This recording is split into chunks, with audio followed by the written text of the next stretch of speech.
South Point is also proud to provide a variety of relaxing amenities for the guests who want to be pampered. Soak up the sun and let your stress melt away in our lagoon-style paradise swimming pool. A relaxing getaway where you can bask in the desert sun and enjoy seasonal food and bar service poolside. And if you really want to escape, come to Spa Costa del Sur. From couple suites to a co-ed wet area, our spa caters to business and leisure travelers who want to unwind and elevate their senses. A visit to one of our spa's steam, sauna, or whirlpool treatment rooms will leave any guest feeling like they can take on the world. Our gaming amenities include over 60 table games and over 2,600 of the most popular slot and video poker machines. We have penny slots, including the popular Buffalo games, and real machines like Wheel of Fortune, Triple Sevens, and Megabucks. If you prefer video poker, try Deuces Wild, Double Double Bonus, or a variety of multi-denomination games. Or try your hand at one of the most popular casino table games in the world, Blackjack. Don't let the game intimidate you. Blackjack, also known as 21, is both easy and fun. And our dealers are always happy to assist. And the best part? Blackjack always pays 3 to 2. Next, check out the roulette tables. Roulette is one of the easiest casino games to learn, and so much fun to play. It's a favorite of both beginners and seasoned players. In addition to blackjack and roulette, our casino pit features over 60 popular table games like Baccarat, Pai Gow Poker, 3-Card Poker, Ultimate Texas Hold'em, and Mississippi Stud. So get out of your room and come join in the fun.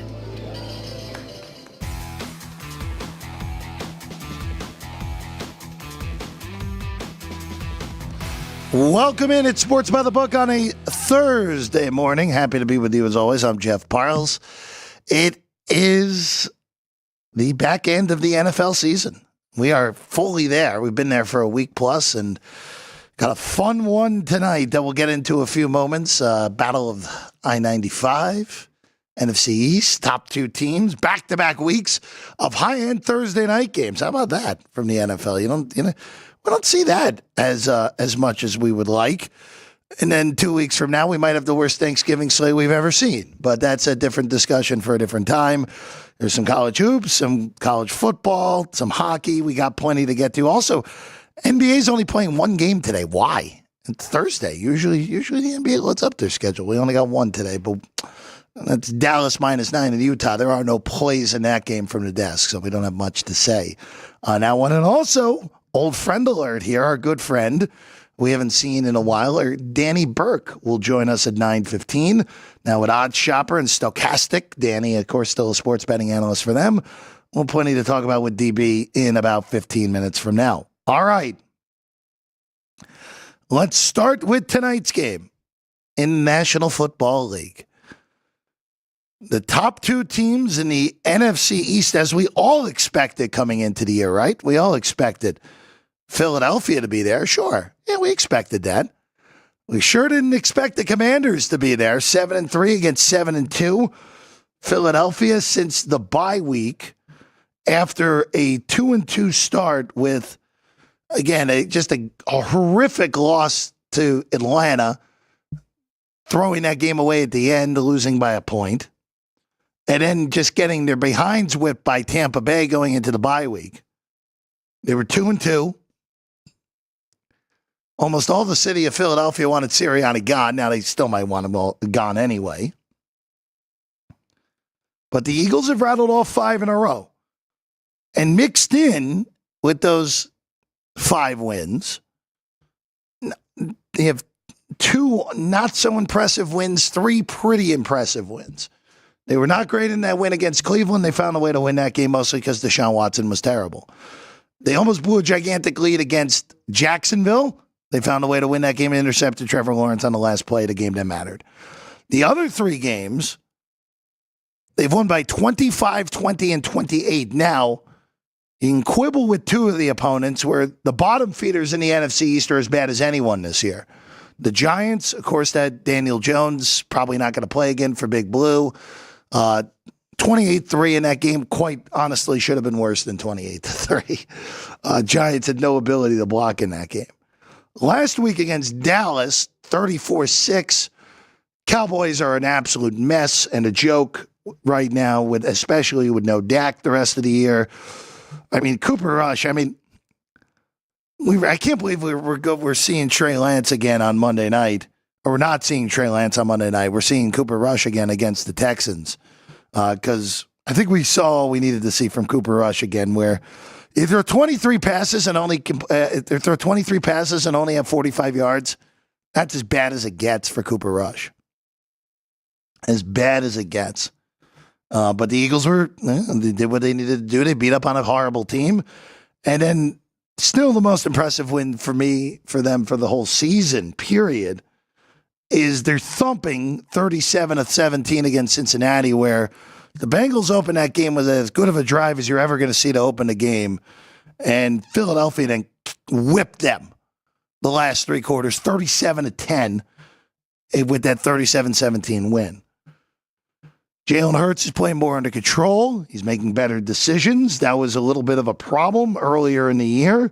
The interception last week was honestly a really good play by Trayvon Diggs. Read the route, jumped it, made a great play. But before that, Hurts had not thrown an interception since week 3. He had a fumble or two mixed in there, but Hurts had been making much better decisions since the bye week. Jalen Hurts' quarterback rating, and I know I don't love looking at quarterback rating, but Jalen Hurts' lowest quarterback rating game was last week with 115. Playing great football. Kind of forgotten about in that MVP chase, Jalen Hurts, after last year where the odds on him were just off the whole year. He just get quietly right there, 12-1, fourth favorite right now. Quietly, very, very quietly. Right now, Lamar's odds on at DraftKings. Do not bet that. There's still much time left in the year, and we've already proven that over the last few years that this award is more times than not won at the end of the season. Washington. So we talked about the Commanders last week. Ryan McCormick and I did on the Football Frenzy version of this show. That's again, today at 3 o'clock. We'll have the full preview and all of our plays for everything today. This is a 2-game stretch where Washington really steps up in weight class. Where last week, dead even game against Pittsburgh. Weird game at that. But the Commanders in the end, if you look at the box score, their defense played a pretty darn good game, even though they only gave up 28 points. They gave up 7 of it on a short field. Pittsburgh only had 4.2 yards per play. Good job by the defense, even though you gave up 28. Washington somehow got to 27 with only 242 yards of offense and 4.1 yards per play. Again, they had 2 turnovers that they converted into points from Pittsburgh last week. So this is another step up in class for Jaden Daniels, where now the 2 best defenses that Daniels has played, he's been inefficient. He's been under 60% completion percentage against both Pittsburgh and Chicago. Again, they needed a miracle to win that game and probably sent the Bears to their season-long demise at this rate. We'll get into the Bears later with Danny Burke. But Daniels has been less efficient against the better defenses. Even the Cleveland defense, I don't think, is a pushover. He was less efficient against as well. And this is an Eagle defense that, again, I'm curious because of just the offensive talent they've played since the bye. The best offense other than the Cincinnati game is Jacksonville. So curious to see if Philly can handle a step up in class as well. Injury-wise, and I wonder if this has to do with it, Brian Robinson's been banged up the last few weeks, hasn't played. I'm just curious if Jaden Daniels is more effective and efficient with Brian Robinson back, who does not even have an injury designation. He's going to play after missing the last 2 games and will be the number 1 back, even with Eckler having 2 reasonable weeks in a row. Devontae Smith battling injury. He's not even on the injury report either. So the 2 big offensive stars in this game that we're potentially not going to play are in. Philadelphia is actually as good as you're going to be at this point. No one listed out. No one even listed questionable at this rate. For the Commanders, Tyler Bidzia, their center, is is likely going to play, unspecified right now in a game status. Robinson's in. Austin Seibert is out. Lattimore is out, who still has not played since getting traded by New Orleans over to Washington. So we'll be intrigued to see that. So Philadelphia's 4. Total's 49.5 here. That total feels correct. This game should be played in the mid to high 20s on both sides, which gets you into the low 40s. Last week you had 55 in the Commander game. If you had any semblance of offense last week from Dallas, you would have been played in the low 50s. Instead, you landed right on 40 at 34-6. So Washington's offense much better than Dallas's, obviously. But this is a game where, for at least on my end, from the side, so opened here at the South Point on Sunday night, opened up at 3.5. Was initially bet down to 3. Now we're back to 4. We're up to 4 from the initial opener. And I think this number is better, personally, than the 3.5 even, or especially the 3. This is a big punch up for the Washington Commanders. Where again, if you're just looking at the results against the better teams on their schedule this year, they lose to Tampa. Again, the Bucks are 4-6, but I think they're a little bit better than their record has shown. Beat the Bengals. All right, we know the Bengals defense stunk. They beat the Cardinals in week 4. Again, I think that matchup would be a little bit different now. Arizona's playing much better football today than they were back at the beginning of October. Lost by a touchdown to Baltimore, and then last week they get beat by Pittsburgh. Now, again, Pittsburgh and Chicago, the two best defenses they've seen all year. If it wasn't, those numbers against Chicago look totally different without the Hail Mary. They ended up about 7 yards per play. That's not really what ended up happening in that game, and 50 plus of it coming on that final play. So this feels like the step up again in division. This is the first time these two teams are playing each other this year. They meet again the Sunday before Christmas. I like Philadelphia tonight. This is a lean to the Eagles, laying the 4 at home. Prop-wise, I know Danny Burke will have a few in a few minutes. Ryan and I will give our anytime touchdowns later in the day on Football Frenzy at 3 o'clock as the markets mature more. But I will say this. If you want to hop in right now on your Bombers here today, you probably should do it. Now, Jeremy McNichols gets hurt because of the return of Brian Robinson, but he's been vulturing at times. So 6-1, I would like a little bit more. Also, Luke McCaffrey as well. That would be a guy I'd look at if you're looking for the long bombs down the line, nearly 8-1 on Luke McCaffrey tonight, depending on the shop you're looking at. All right, well, more with Danny Burke in a few minutes. Let's go to college football real quick. ECU and Tulsa. Boy, ECU has been a totally different team since the coach firing. They just need to win one last one in order to get bowl eligible. So they fired their coach, Sky Houston, after they got decimated by Army. Again, most people are getting decimated by Army in the American. Since then, 56-34 against Temple, 49-14 against FAU. So those are two of the weaker teams in the AAC. Now tonight, they play another one of the weaker teams in the AAC, a team that does not play a lot of defense either in Tulsa. That's why the total's sitting at 63 with ECU laying 15. Now, you're missing the best of the total, which opened 61. Now you're at 63. Those early week totals were good, I thought. Over 61, over 62 even. Still good. I would still lean to the over at over 63. I'm not expecting many stops in this game. This would not shock me if ECU gets into the 40s again. Tulsa's more than capable of being in the mid-20s against this defense. So this would feel like an over, even at that huge number of 63 tonight on the ECU side of things. All right. college basketball real quick, and then we'll save the hockey for the end. Starting in Stillwater, Oklahoma tonight, so we'll get the Oklahoma flair. Oklahoma State hosts Southern Illinois in college hoops.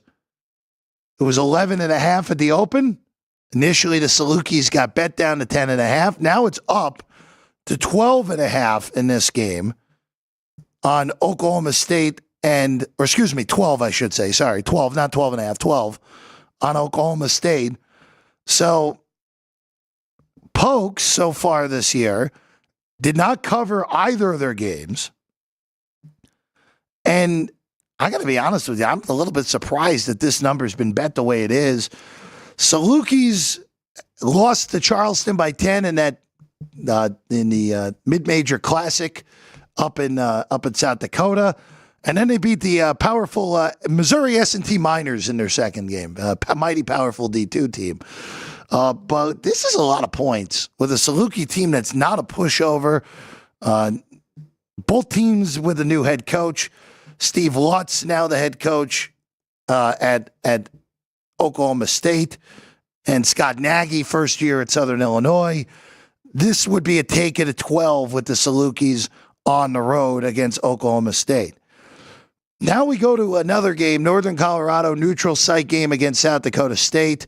South Dakota State's 3.5-point favorites. This opened 2.5, now up to 3.5. This would only be a lay of the Jackrabbits here, even at the worst of the number. I thought this number should be closer to 6. Still value at 3.5, laying it with the Salukis. Laying it with the Jackrabbits, I should say, of South Dakota State. And then the only Power 5 v Power 5, or Power 4 v Power 4 tonight. Kansas State, 8.5 points at the Octagon tonight against LSU. This would only be a take of the points with the Bayou Bengals. I even thought at 7.5, this was a reasonable take with LSU. We can go ahead, take the points with the LSU Tigers in this one. Again, a little bit of a tough place to play. Not a little bit. It is a very difficult place to play in the Octagon of Doom there at Kansas State. And we know Jerome Tang has that program humming right now. All right, we'll take a quick break. When we get back, Danny Burke, our good friend, will join us. We got a lot of football to get with DB on the other side here on Sports by the Book. We have 11 amazing restaurants featuring a wide variety for every price range and appetite. South Point's Garden Buffet has something for everyone at unbeatable prices. Or if hunger strikes in the middle of the night, join us at Coronado Cafe. The American menu offers breakfast, lunch, or dinner 24 hours a day, plus a Chinese kitchen for authentic Chinese dishes from 11 a.m. to 11 p.m. From steak and eggs to wonton soup, it's fast and friendly service 24/7. When you need a quick pick-me-up, you can find it at our state-of-the-art Starbucks just inside the main South Point entrance. Order ahead with the Starbucks app for easy mobile order pickups. Or enjoy your favorites in the relaxing dining area anytime, day or night. If you love Mexican food, Baja Miguel's has all of your south-of-the-border favorites. There are dozens of classics to choose from, like fajitas, ceviche, chimichangas, tacos, and more. And for spirit lovers, Baja's colorful non-smoking tequila bar is right outside.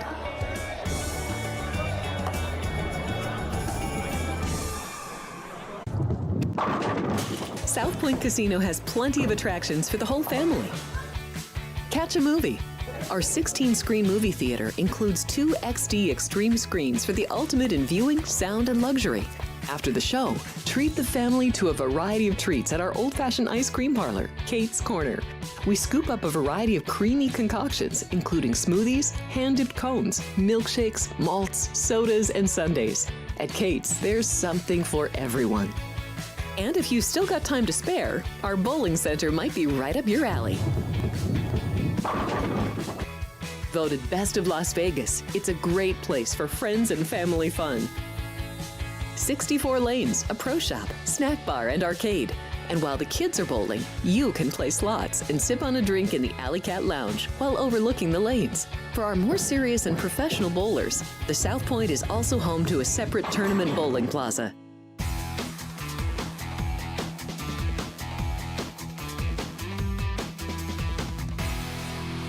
Welcome back in. Sports by the Book is the show here on a Thursday morning. I'm Jeff Parles. Now joining us, our good friend. I haven't seen him in a while. He joins us right now. Our good friend Danny Burke, Odd Shopper, Stochastic, where you can find DB's work, and Danny Burke 5 on the tweets. DB, good morning, my friend. Happy to be here, Jeff. It's been a little bit, and I know for both of us, as expected, our NFL teams and college teams, at least me more so, have pretty much played like we've expected them to. So even though I haven't been on in a while, not much has changed with our sports fan. Well, hold on. I got to correct you, first off. I got to correct you because I don't think either of us expected it to be this bad for either of our teams in the NFL. Now, I can guarantee you on that. And then your college, I didn't even know Dana Holgerson was on the staff. So, at least credit to Matt Rule for changing the play caller to good old Dana the rest of the year, which Nebraska needed it because it's been a little bit rough for you when it really started off promising at the beginning of the year. All right, man, let's start with tonight, Danny. This is an intriguing game. Top two teams in the NFC East, two teams that, are right on the course to make the playoffs in the NFC. Philadelphia is a 4-point favorite tonight at home against Washington. Take this however you want, traditional-wise, prop-wise. What are we looking at here tonight for this one? Yeah, I got two angles that I like tonight, and one on the side is probably the bigger bet that I have. I actually haven't pulled the trigger on the prop that I'll discuss, but realistically going to do that a little bit later in the day, just waiting to see if the line ticks a little bit. But in terms of a side, I'd lay 3 in the hook with Philadelphia, and I know it's trending toward 4. There are a couple books, at least out in my neck of the woods here in Chicago, that have 3 in the hook still available with Philadelphia. And the reason being, I think there's just insurmountable difference on the defensive side. That's what's been incredibly impressive with the Eagles. That really hasn't been talked about as much, at least anecdotally speaking. I feel like that hasn't been a prominent talking point throughout all these NFL teams and even with the Eagles in general. PFF has them as the number 1 overall defense. They're first in defensive success rate. They're tied first in pass coverage defensively, 13th against the run. They're allowing just 9 yards per completion and under 4.5 yards per carry. So Philadelphia's defense has been outstanding, and they've showed up when they've needed to because Philadelphia really struggled out of the gates. I actually don't even know if they finally broke their streak, but they went so long without scoring in the first quarter. That streak may still be going on. I didn't keep tabs. It's over. It's over. All right, so they finally got it. But yeah, as everybody knows, they've gotten off to this very slow start, but their defense has kept them in those games. And then finally, the offense was able to come about. Now, offensively, Jalen Hurts is starting to play like an MVP over these past 5 games. 8 rushing touchdowns throughout his past 4 specifically, but over the past 5, he's first in completion percentage over expected. He's only got 1 interception, 16 total touchdowns, second in EPA per play. And Jaden Daniels, we know, has been great as well, but on a short week in a divisional spot, even though they haven't faced them, it just seems like this is the spot where the Commanders' offense may finally come back down to planet Earth, like we saw last week against the Pittsburgh Steelers as well. And after facing a tough, rugged defense that Pittsburgh possesses, on this short week, it just seems like it's not going to equate to a favorable spot here for the Commanders, who on the offensive side, I'm thinking are going to regress. Defensively, they've already been at the bottom of the barrel, 28th in pass coverage, according to PFF, and overall, they're 28th defensively. I know they've improved a little bit on that side since they've gotten healthier, but look, Lattimore's not even going to play still, even though they acquired him, and this Eagles offense is finally catching a rhythm. So if you're getting it under 4, I think laying 3 in the hook is the right side with Philadelphia tonight, Jeff. You and I are in agreement on this one. It feels like the step up in class for Washington. Again, last week started, again, it was a 1-point game. They had the lead in the fourth quarter, just couldn't find a way to beat Pittsburgh. But again, short week on the road. And Danny, since the bye week, Philadelphia has been the best team in the NFL. Yeah, they really have, Jeff, and nobody's necessarily addressing it. I think it's because of how sloppy Philadelphia was out of the gates. And a lot of people, myself included, still don't trust Nick Sirianni. He's still acting like a bozo on the sidelines and saying all these questionable remarks. So that's really the biggest thing that may hold him back in a game like this and any other very important game. So I get the trepidation in that sense, but you got to give credit to what this Eagles team has been. Props wise, look, Jalen Hurts. I mean, again, 8 rushing touchdowns the past 4 games. If you're not laying over minus 110 for him, I think that's a pretty viable look for an anytime touchdown. Barkley, it's your classic, does all the work, but then the tush push comes alive, and then it's the Jalen Hurts show. Another one I would look at would realistically over the Hurts touchdown just because the price has adjusted so much. Consider something with Jaden Daniels on the ground, whether it be his rushing yards, but even more importantly, I like his rush attempts. Several books have it at 7 in the hook, although you're laying about minus 140 for this. Our projections at Stochastic have him for double-digit carries tonight. And if the Eagles' defense does live up to what we've seen, meaning their pass coverage is going to be really stellar and this offense from Washington may struggle, well, Daniels is going to have to improvise and create momentum with his feet, which we've seen him do a plethora of times in his career in college and obviously in his rookie season with the Commanders. So I would look at Daniels over 7.5 rush attempts for a prop to consider. All right, Danny, let's keep moving through this weekend, and I have to start. And and Ryan McCormick, I did this exercise before the show with my co-host Ryan McCormick on Monday. I did not realize how bad it has been for your team against the Green Bay Packers. I knew it was bad. I didn't realize how disastrous it has been. And here we go. With the Bears at their lowest point they've been all year after whatever that was against the Patriots last week, they fire Shane Waldron. Their genius solution is let's have the guy who called plays for Bryce Young last year be the guy who calls plays now. And here you are now with Green Bay as a 5-point favorite at Soldier Field. And Danny, if the bleeding doesn't stop, I mean, this could be a season-long hemorrhage at this point for Chicago, where they look like they're going to be an underdog in every game remaining on the schedule now. I think it's pretty much been at that point. I mean, Jeff, that obviously I could go on for a while ranting about how crap of an organization the Bears are right now and how stupid of mistakes they're making time and time again, acting like getting rid of Waldron, which was necessary, sure, but acting like that's going to make the difference and not Eberflus, who's the biggest bozo in the National Football League. And just the things he says just drives you crazy as a fan, and it just makes no sense whatsoever. He clearly lost the locker room after Washington, was not holding himself accountable after that Commanders game in so many ways. Again, I'll try not to get into the rabbit hole. A lot of people know, but even some people outside Chicago don't know how terrible it actually is. And now, like you said, the guy calling their plays, the last time he called a game, I think, was against the Bears, and then he lost play calling duties afterwards.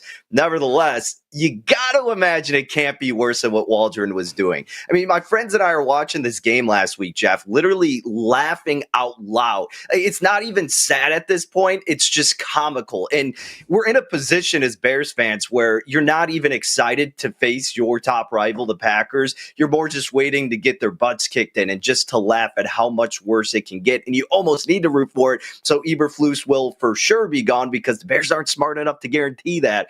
But in this game, we did see it get up, all the way to 6, and now it's kind of coming back towards Chicago.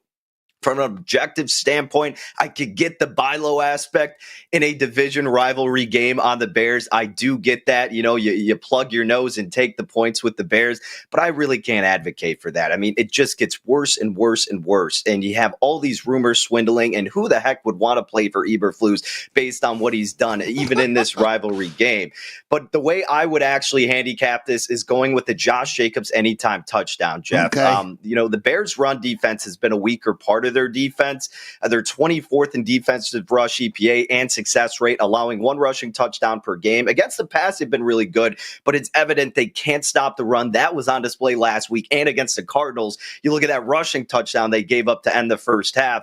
Jacobs should get an easy score in this game, and that's the angle I would approach. Laying $1.50 right now, the number on the anytime for Josh Jacobs. Wow. Yeah, we got about minus 105, I think was the best around here. So minus 150, maybe a little bit more hesitation, but I think he's going to find 6 anyway. Minus 105, honestly, not a bad price at all.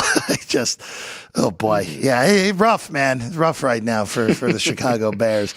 All right, well, how about another team who it's rough for right now? The Raiders, off their bye week. Norv Turner is going to be the one that tries to solve that offense. Good luck. Gardner Minshew is going to start again for Vegas. They go to Miami, who's off a short week, but huge win for the Dolphins on Monday night. It didn't matter. It wasn't the prettiest, but the Dolphins needed that to stay alive, and they get win number 3 on the year. And now their schedule softens in a big way, where this is capable of turning into a little bit of a run here. Dolphins are 7 at home in this one, Danny, with a total of 44. What are we looking at here, and if there's any props on the docket here for this one? Yeah, you mentioned that game on Monday night. I mean, look, they did what they needed to do to get the dub. If you look at the box score, it doesn't feel like they won that game. I mean, the Rams just kept shooting themselves in the foot. But hey, at the end of the day, they got the desperate, much-needed win, and they'll be able to carry that momentum back home against this lowly Raiders offense that is dead last in EPA per play. And like you said, play calling duty switching. Don't think that's going to matter here against Miami, who's finally, I don't even know if you want to call it getting in a rhythm, but again, kind of getting over that hump with Tua back in the mix to keep those playoff hopes alive. And you're traveling cross country with the Raiders going to Miami. We know how that can be difficult sometimes. I'm not taking that too much into account, but just another little added thing. It's not to say I would look to lay 7 here with Miami. I think they're in a great teaser spot, home favorite at 7. You know, everybody talks about it all the time.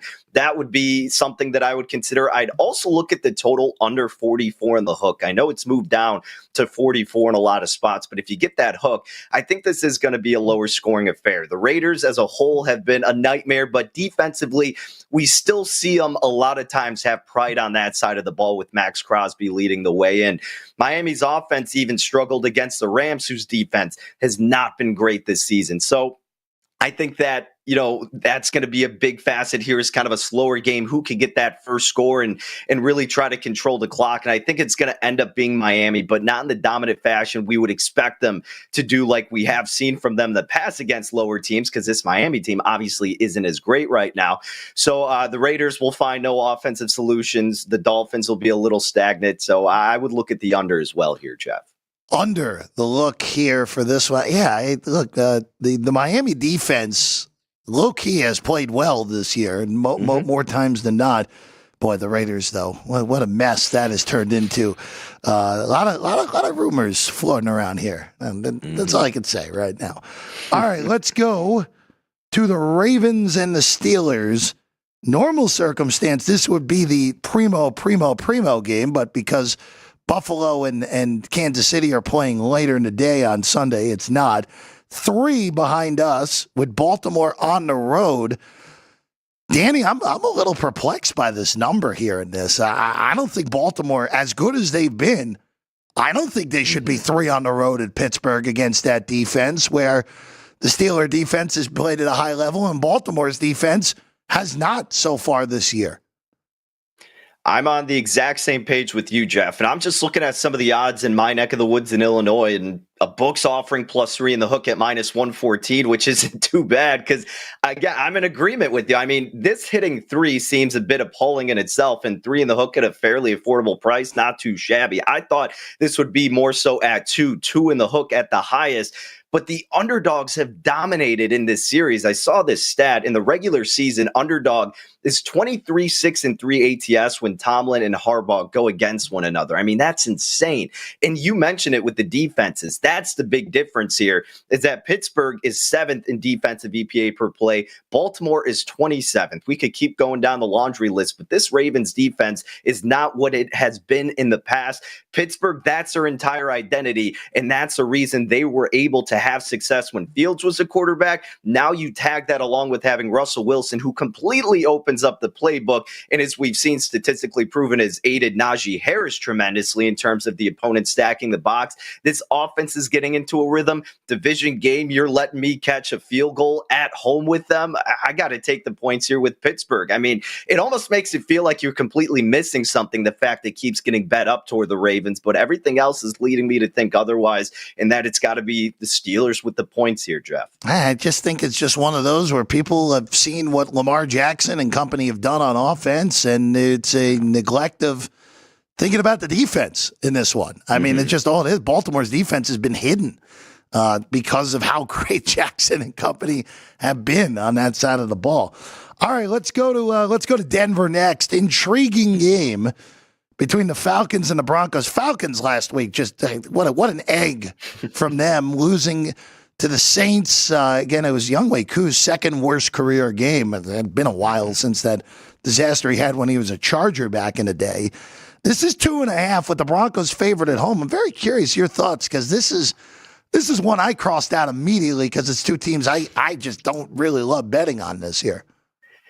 Yeah, I haven't bet this game, but it's one that I'm strongly considering, and it's on the side of Denver. And it doesn't have to do with recency bias and what we saw last week. I took the points with Denver against the Chiefs in that game. Aside from the blocked kick at the end, pretty much played out how I expected in the sense that the Broncos would keep it close, but Kansas City, like they've done now so often, win in an ugly way. And Denver's got this moxie now. They've got this confidence because their defense has been playing great all year. They're third in EPA per play, fifth in defensive success rate, but more so offensively. Bo Nix is actually, creating some momentum on that side of the ball. And honestly, I didn't think we'd be saying that here and thinking that he'd have more positives going to his side than my quarterback, Caleb Williams. But again, that's just being a Chicago sports fan. Atlanta on the other side, Jeff, is a team that also kind of has found ugly ways to win. I know they have all the talent in the world on the offensive side, but defensively, not a trustworthy squad. I mean, they're 22nd in EPA, 25th in defensive success rate. So I think this is enough, especially on the road, being the Falcons going to Mile High City, to warrant looking at Denver under the key number of 3. As much as a lot of people may not want to admit it, this Denver team is playing very well for what the preseason expectations were. So I think it's a good look with them. Again, haven't bet it, but strongly considering betting the Denver Broncos back-to-back weeks. Who would have thunk it? Yeah, especially as a favorite in this game well, Danny. But that defense has played great. There's no arguing that at this point. That defense has been on the high end of things so far this year. All right, last one before we let you go, Danny. Got to ask about the big game of the weekend. Undefeated Chiefs against the Buffalo Bills. The Bills, I think it's pretty clear what usually happens here when these two teams meet. Buffalo wins the regular season game. Kansas City wins the postseason game. 2.5 right now with the Bills. I was a little surprised that this game has moved as much as it has from the look-aheads, where Kansas City was a 1-point favorite. But I think this number was more right than those look-ahead numbers anyway, Danny. First inclination is to go with Buffalo here. And as you alluded to, I mean, Buffalo in this regular season spot has fared well. Patrick Mahomes is 4-3 straight up and against the spread when he goes up against Allen. And we know how dominant Mahomes has been as an underdog. That's everybody's just blind handicap. And you can't dispute it because clearly the proof is in the pudding. I think a good angle here would be teasing up the Kansas City Chiefs. I think that's going to be a popular play. If you're asking me who I think is going to win outright, I'd probably still err to the side of Buffalo.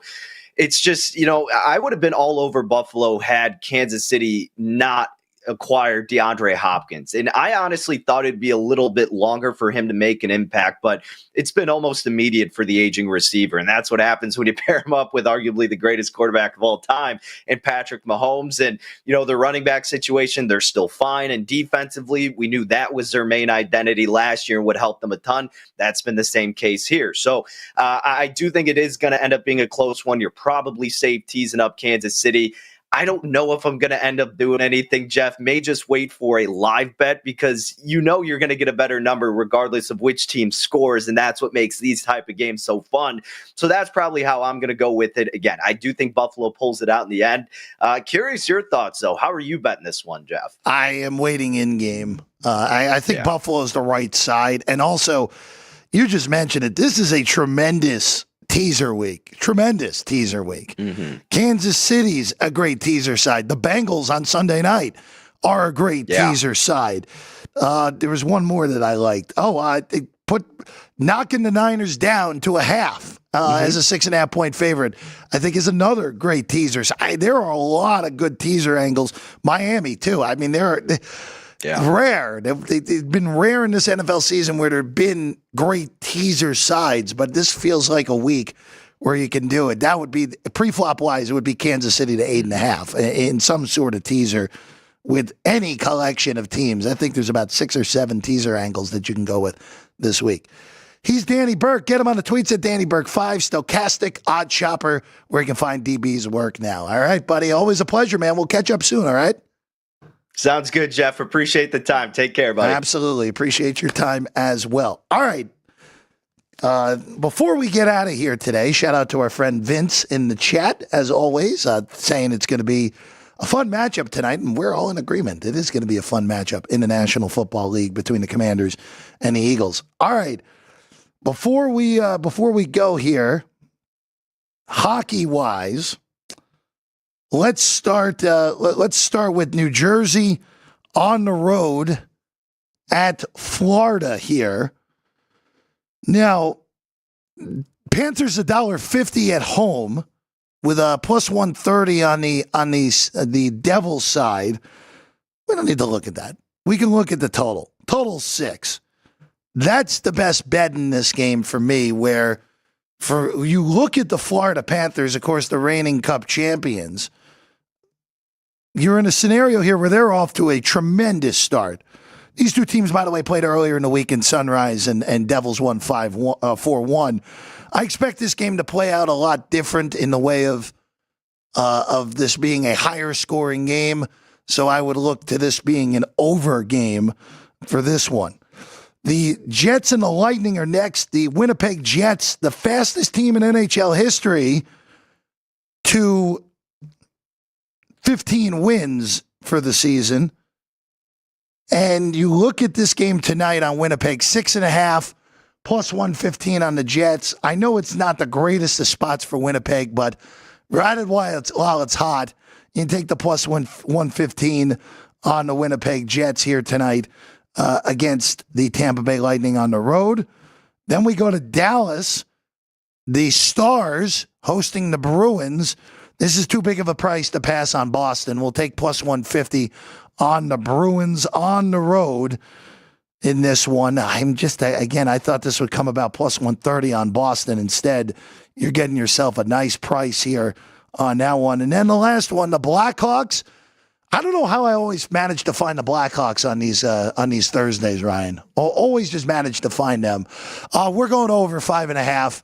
I know there's a big question mark on the offensive end for the Blackhawks, but we're 5.5. I thought this should have come 6. Should have come 6, about 6. Little juice to the under, but nothing crazy. I think this game lands 6, so we're going to go over 5.5 on the Kraken and the Blackhawks tonight. A lot of square angles for me. 2 underdogs and 2 overs. What am I, Frank? Oh, no, Frank would like the favorite, actually, on that. Apologies there. All right, that's all we got for you today. A lot of content coming on the network here today. Ryan McCormick and I are back at 3. Football Frenzy here on Sports by the Book comes up at 3, previewing the Commanders and the Eagles and a lot more. We'll also have our NFL Power Rankings as well. And then at noon, Frank Nicotero, as always, gets you ready for the day, for the comedic swing of things at noon on Punchlines FN right here at the South Point studio. I'm Jeff Parles. We'll see you again at 3 o'clock right here on this channel with Football Frenzy on Sports by the Book.